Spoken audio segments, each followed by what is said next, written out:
Welcome to Make It Plain from Make Plain Jesus Ministries, featuring Pastor James Bryan, where we take biblical truths in everyday situations and break them down to be as plain as possible. So, stay tuned and enjoy the broadcast. Welcome to the Make It Plain podcast, and I'm Pastor James Bryan, and I'm excited to have all of you here because we have something special planned for you today.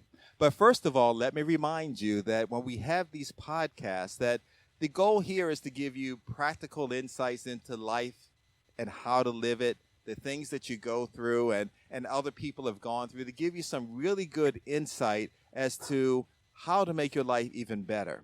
And so today we have a special guest, and we don't get a chance to talk that often, but I enjoy when we do. And my guest today is Doreen Vail. And so let me just say this for those who have never heard of her or know her background. I just want to say that she's a great author. She's a great singer.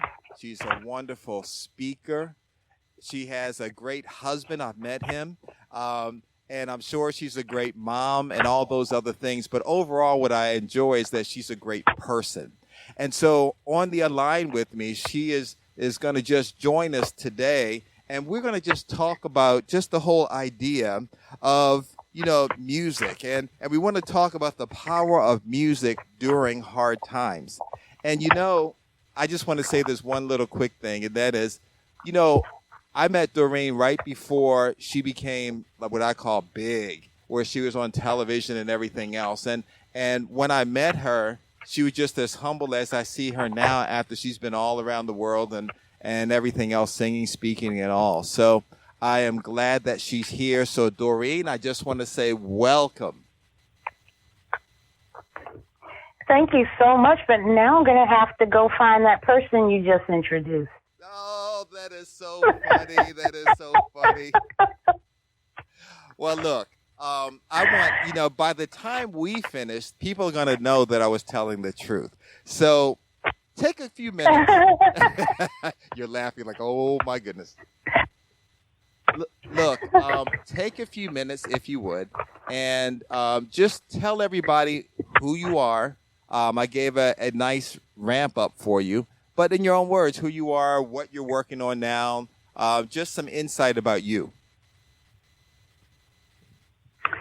Well, thank you. First, I want to say thank you so much for having me on your podcast. I love your topic, and I plan to have a really good time discussing it today. I've learned to call myself the trifecta because I am a singer, a speaker, or like I like to say, a storyteller, and also an author. So everything that I have kind of intertwines with me using my voice. But I tell people, if you can write a poem, you can write a song. And if you can write a song, you can write a book.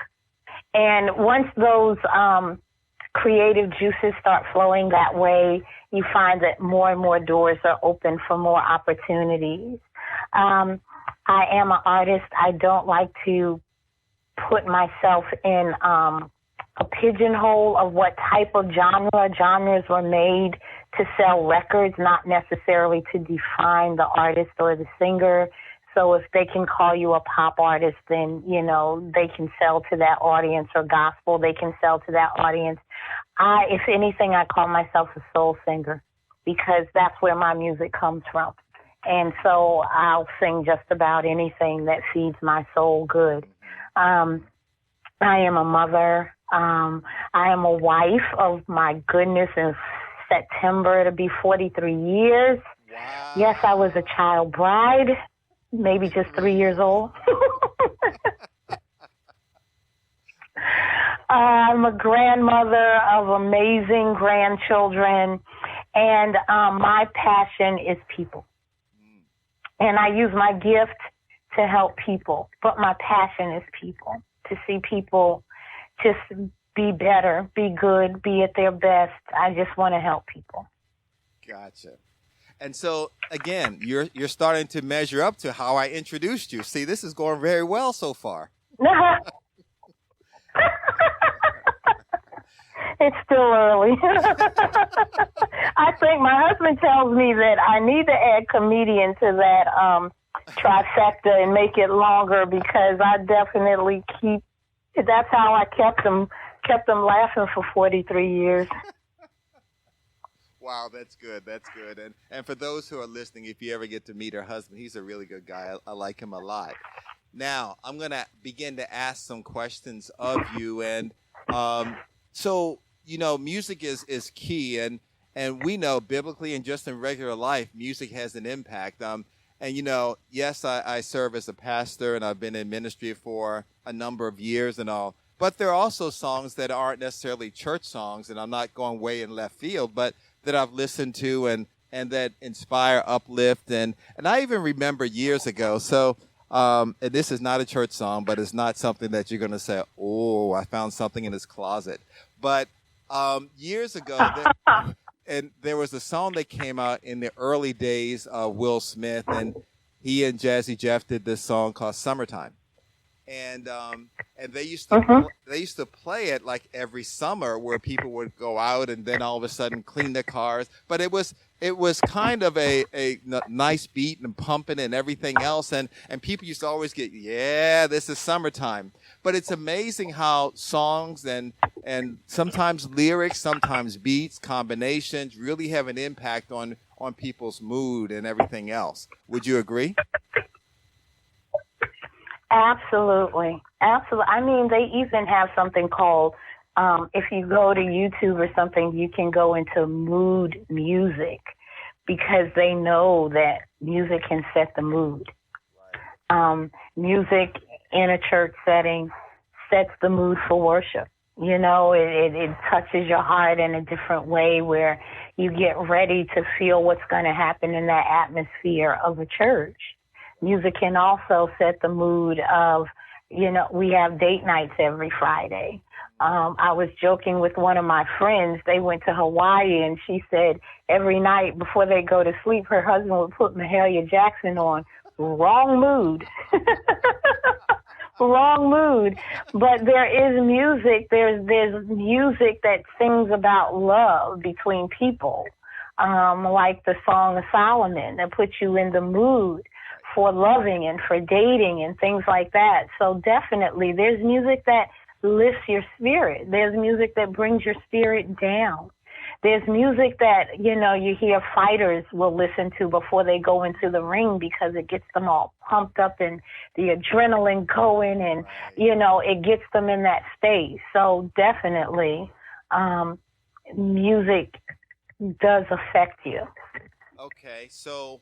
And that's good. So let me go back, and I got a little ahead of myself, but let me ask this question. So you are one that, as you said, now you have labeled yourself a comedian also, but music is such a key part for you. So tell me how you got started in music, and give me some of the early days aspects of what just stirred you up and started going down this path. Well, if we go way back, I really need to call my mother and apologize, because I was one of those whiny kids that I didn't speak. I just whined, and I don't know how she made it. But now I say that was the beginning of my musical journey.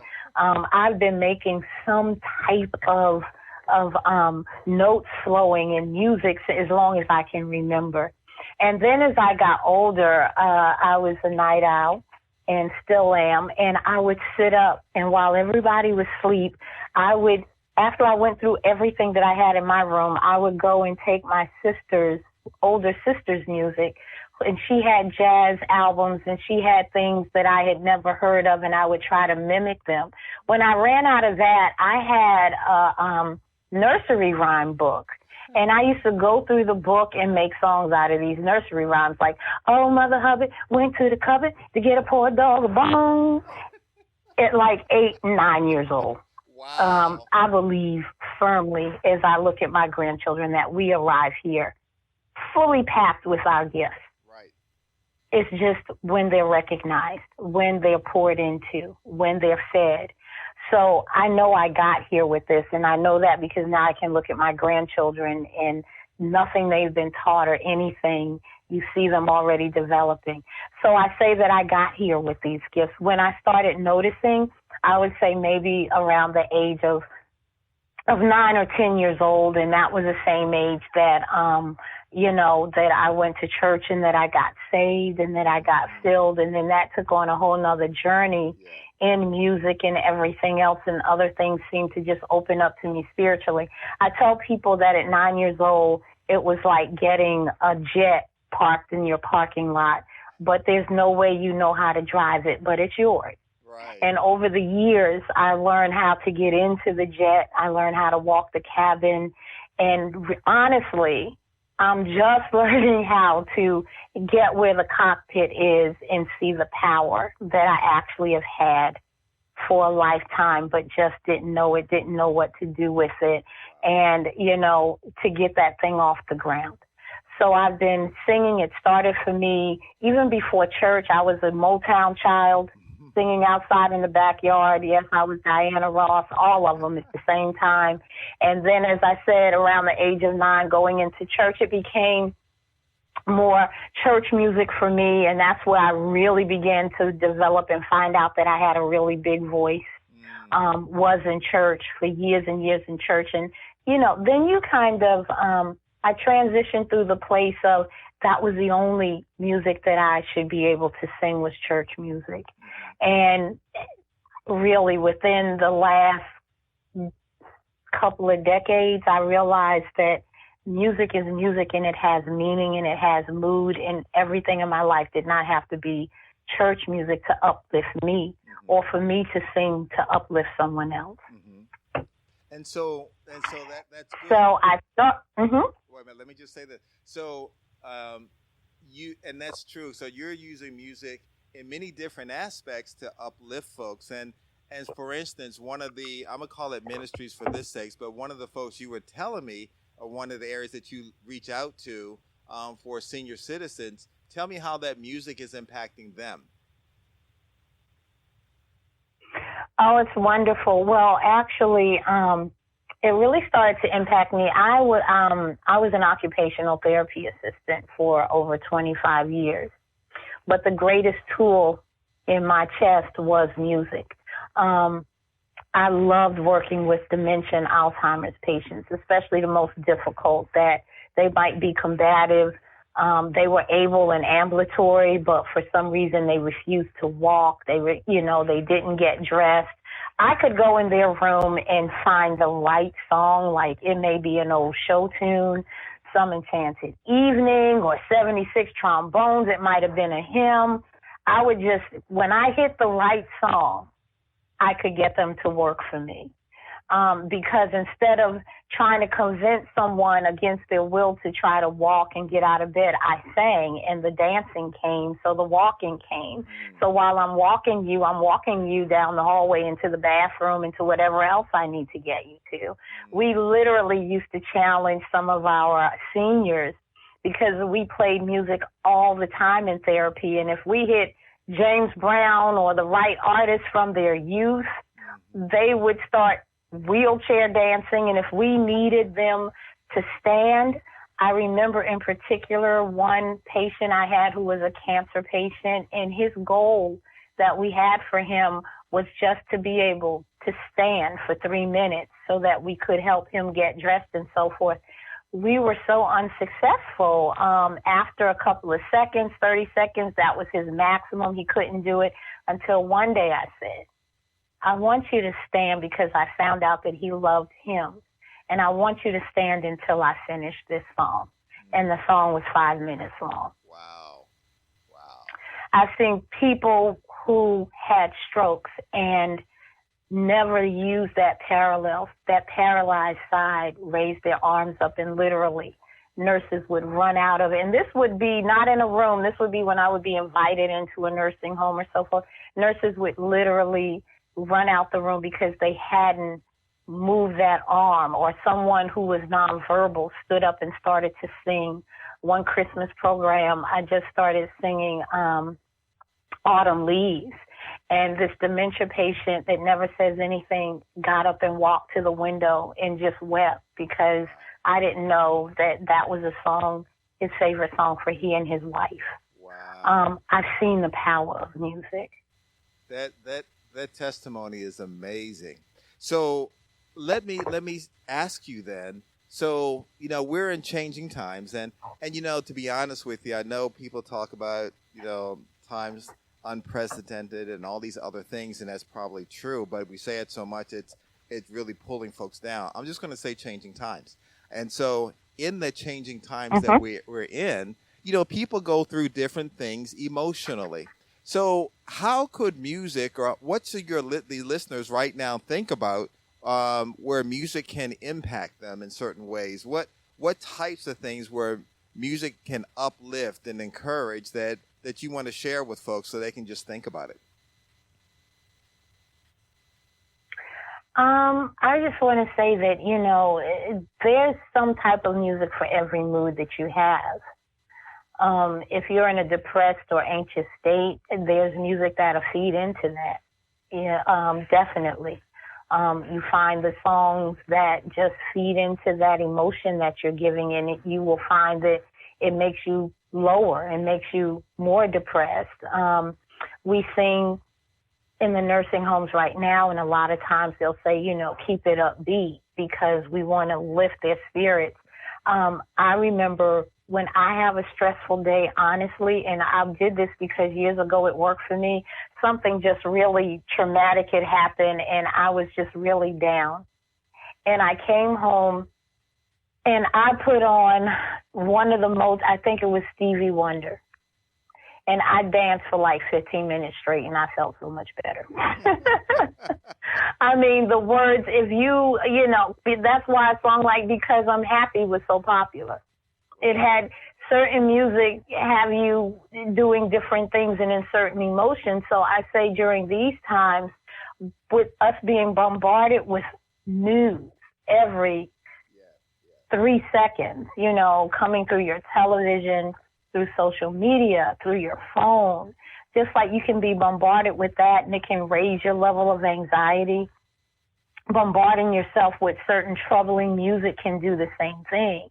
But if you want to be lifted, I say find the songs that feed your spirit. Find the songs that uplift you. They're out there. I find myself now going way back to Glee Club in elementary school, that those songs are just like, I'm remembering them. And they bring me to a memory. That's the other thing. Music has a way. That's why it works so well with dementia patients, because it takes you somewhere. It takes you back. So even if you have dementia, but I sing a song that you remember when you learned at 5 years old or 7 years old, it takes you all the way back to that time. And if that was a good time for you, then it makes you feel good. They may hear a song like The Man with Autumn Leaves. Even though he shed tears, it still brought a memory to him of remembering his wife and the time that they spent together. So during these times, music is free, especially now. You can find the one that puts you in the mood of where you need to be. Right. If you want to be depressed about the world situation, there's definitely enough music out there to keep you down. Even without words, some chords will just kind of, they're dark. And then there's some lighter chords. Listen to where you want to go. And listen for music for the mood that you want to have. Yeah, let me jump in for a sec, because it does. Music really does have an impact. I remember at a certain stage of my life, growing up as a child in middle school, the schools where I went at that stage, those folks were in what I would call really heavy, dark rock and roll. And I don't even know if you really call it rock and roll, but it's kind of over there. And I noticed that was the first time I think I realized the impact that it had on my mood. And I realized that certain types of songs really take you to places that you don't want to stay. And but then there are others who just make you feel really good. And you mentioned how the success you had with some dementia patients and all. It is funny, though, when certain songs come on the radio or whatever, it's almost like it transports you back to a certain point in your life. And hopefully it's a good place. And then you almost re-experience those emotions and everything as if you were still there. And it's amazing the power that music has. Absolutely. And, you know, it doesn't only transport you, it transports you back. And like you said, hopefully it's a good place. But some music was playing during a not good time in someone's life, and it can transport them back to that hard time in their life. So it is just that powerful. I like to say that I am an inspirational singer. I love all kinds of music, but I will not listen to and sing everything. I love country. I don't think anyone can write lyrics like a country singer. They paint stories that are unbelievable. Their words are there's so much spirituality in the middle of it, even if they're singing about their old house or their old car. Or I love it seems like they write a short story every time they write a song. For me personally, the heavy Metallica, headbanging, screaming, I need to understand what you're saying. You know, some of the really hardcore rap music, if I can't understand you, then I can't enjoy your music, and that's just me personally. And I am older. I have nothing against any genre, but speaking of me, period, I need to understand what you're saying. And I do have to see where this music is taking me. Yeah. And if it's not somewhere that I'm familiar with, and it's not somewhere that I even want to be, if, you know, we're spiritual beings, so, you know, like the old people used to say, when it's hitting your spirit, right or not, you connect and you know that. So I look at music as the plate. I always do this comparison. If you went into a restaurant, and it could be, the best restaurant rated 1,500 stars, and they bring you out your surf and turf and your filet mignon and your lobster, but they put it on the tablecloth. They just throw the food on the tablecloth. I don't care how good it is. It does not look appetizing. You would look at them like they're crazy. I'm not doing this. I'm not paying for this. But that's why plating is so important in these expensive restaurants. They give you half the food, but they plate it so beautifully. You are ready to eat before you even taste it. And that's what I consider music, the plating. Music is the plating for whatever it is that you're trying to get in. If it's gospel, I'm the plate because we're trying to get the word of God in you. Yep. If it's love, I'm the plate because I'm trying to sing to you about more love. Good. And, you know, it's interesting, too. You know, even as you're describing this, maybe you are a country singer because you're painting a whole picture and telling a story just in the words that you're using. Hey, I might got you another avenue for you. Yeah.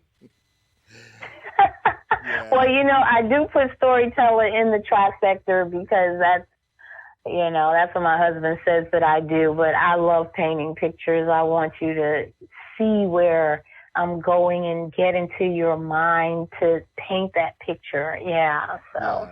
Yeah. Hey, look, I do have I'll another do that question. with any music. Yep, I got another one for you. So you mentioned something that's funny. You led right into this one, which is great. So we're working as a team, as a tandem here. You know, how important are lyrics versus the beat? How important are what people say versus the melodies to you? For me, the lyrics are very important, but being around young people, it's more so the beat a lot of times because I will say, what did they just say? Do you know what you're listening to? And sometimes you get the response of, I don't know what the lyrics are. I just like the beat.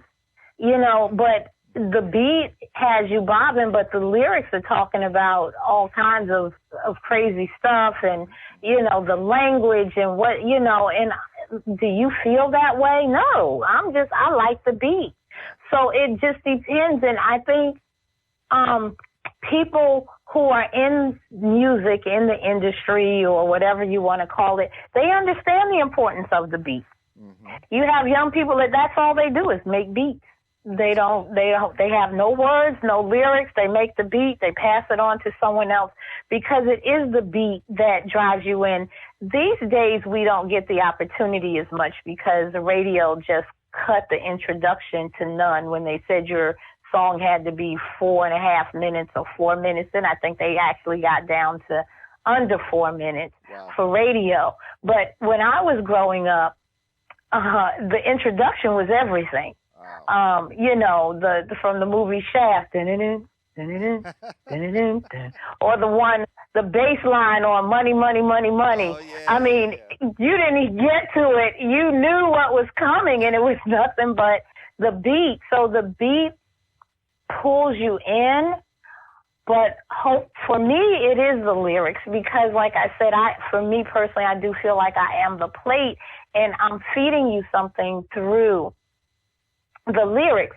But then I sit here and I can actually backtrack on all of that because I've been in church services where the organist just played and there was no lyrics, but you felt the song, you felt the move, you felt the spirit on you but no lyrics were being sang. Right. So I think they fit hand in hand. When God created this, I don't think he gave just a lyricist would probably be a poet or a spoken word or a speaker. But even with spoken word, they put it on top of music a lot of times.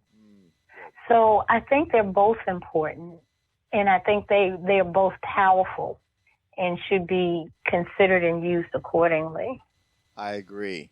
And so I'm going to give you, as we get ready to wind down, two things. One is, so for people who are listening to this podcast, if you could say anything to them, and you can, from an encouragement standpoint, I want you to do that. And then follow that up with just what you're doing now and how people can get in touch with you. Okay. Well, I just want to encourage some people today. At the beginning of all of this, this has been a year. It really has been an interesting year. But I want to encourage you that throughout it all, it truly is what you make of it. I've had, what did Paul say? I've had a lot. I've lost a lot. But it's what you do with when you're in your losing end or your lost period. Some of my best meals were made when we had no food, when you had to look in the pantry and create something. And it turned out to be so wonderful that even when you had money, you wanted to keep eating that same meal because you created something out of the need that turned out to be so wonderful. You can wake up every day and see the glass half full or half empty. There is a lot of tangible pain and hurt going on these days, but there is also a lot of good. And we have to remember that love still conquers all, and it can start with us. Music is a powerful tool. There's so much free access to it.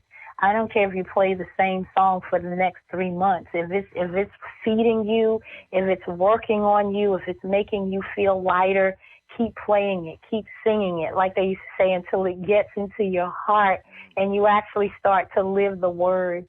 I sing on a regular basis and now virtually to seniors in nursing homes. And my music ranges from oldies but goodies, America the Beautiful, to My Guy, to His Eyes on the Sparrow. We ask, what is it that will lift your spirit today? What is it that you want to hear? And I just challenge people to try to see the glass half full, because it really is. It can be looked at either way. To use music to your advantage. And I will share this very personal bit. I lost my youngest daughter to colon cancer exactly 1 year ago yesterday. We just had her 1 year anniversary.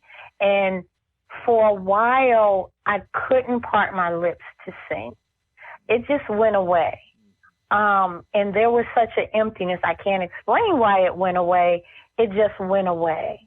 And there was an emptiness and a void, not just from the loss of my daughter, but also the void of there was nothing there pouring back into me.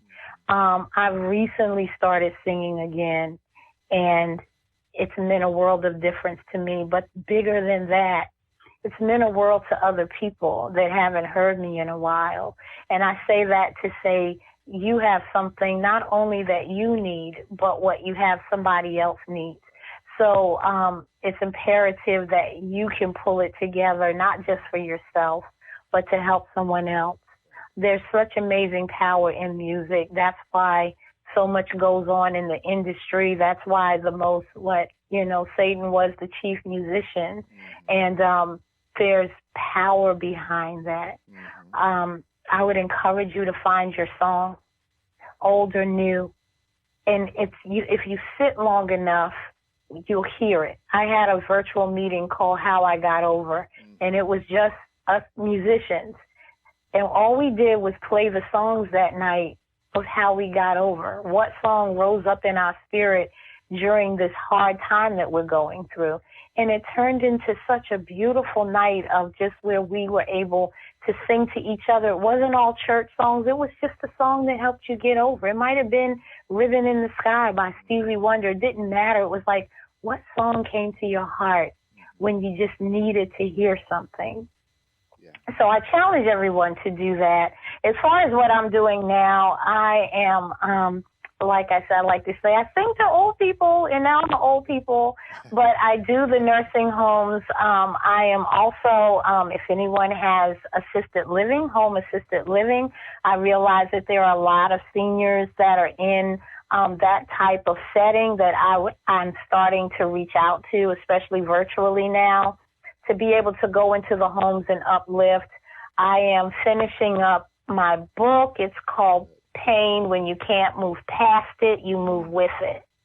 A lot of us, that void never really gets filled, and especially writing from a place of losing someone, but you can build around it. And what do you do when you can't get past it? You take it with you, and it's just a lot of stories that I've had through my life from myself and other people of how they manage to move through life, even though they had to bring the pain with them.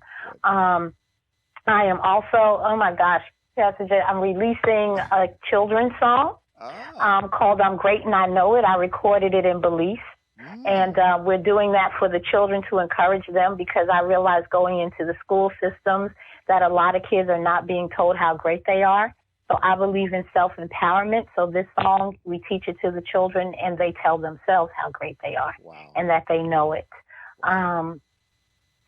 Busy. I'm going to stop right there. You have a lot going on, and I'm sure it's all going to be good. And in fact, I'll put this plug in. When you release the children's song, please let me know, because what we'll do is we'll gift it to the kids at our church. So they can have that also. Additionally, for those who are listening, I want you can go on YouTube and search for Doreen Vail, and you'll find some of her past recordings. You'll probably find her on some recordings of her on television and other places. And yes, this is another book for her. So she's a wonderful person. If you want to just reach out to her some more, please search for her and do that. Doreen, I just want to say, as always, it is such a pleasure to talk with you. And I would say that if you can keep in contact, I would love it. And may God bless everything that you're doing. Thank you so much for the opportunity. Yep. I will say that I have a website, www.doreenvail.net. Good. And you can find me through the website. Thank you so much for the opportunity. Not a problem. And everybody, I wanted to just encourage you to go look for her. It'll be worth your time. And so hopefully this podcast has blessed you. It'll help you along. And I would say share this with others. There's a lot of good news that you can use in practical terms, or as we like to say, we make it plain. Until next time, have a good one.